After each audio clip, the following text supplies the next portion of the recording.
Hi guys, Robert here again.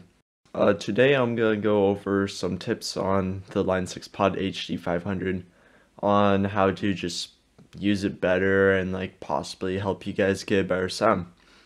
So first of my little tips is the guitar in switch, which is located on the right next to the expression pedal. It has a normal setting and a pad setting. What this is basically if you're using a active guitar, you should use a pad and it will drop it down a few decibels so it's not overloading the pod. Or if you're using like some pedals in front that are like too hot, you might want to like put it on the pad. If not, if you're just going passive pickups direct in, just go on normal. It should be perfectly fine. The next thing is the 1/4 out line amp switch. So basically you want line if you're going into PA or you're going direct in for recording. And amp it's a little less in decibels so it won't overload your amp if you're running direct in that way. So just set it to whatever you're gonna be using it for, and it should help you get better sound or help some problems you might be having. Another thing that you can do is the foot switch assign, which basically to do this, you just hold the enter key and it should pop up with the page you need to select whatever button you want to assign for your foot switch. So you just go to whatever effect you want and hold the enter key on it, and then you assign whatever foot switch you want. The next thing I'd like to go over for a little tip is how to actually be able to use all 8 foot switches, so you can actually use them as 8 stomp boxes opposed to 4 stomp boxes and the channel patch select. To do this, you hold the view key and it brings you to like the settings and IO and what other stuff you can change.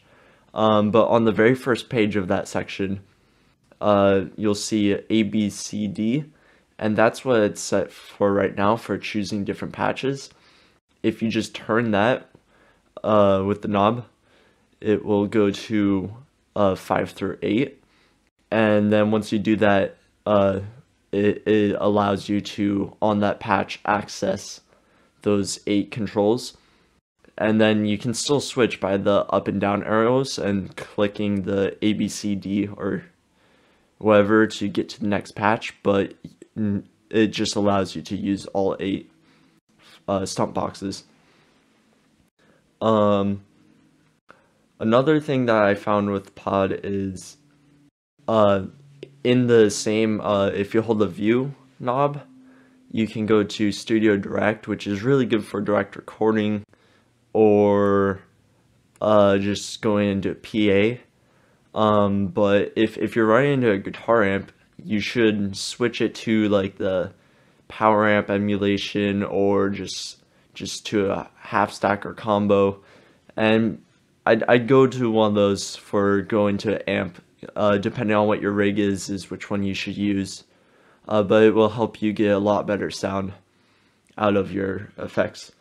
And you shouldn't like take effect and like switch to that if you're running through a PA one night or your guitar amp.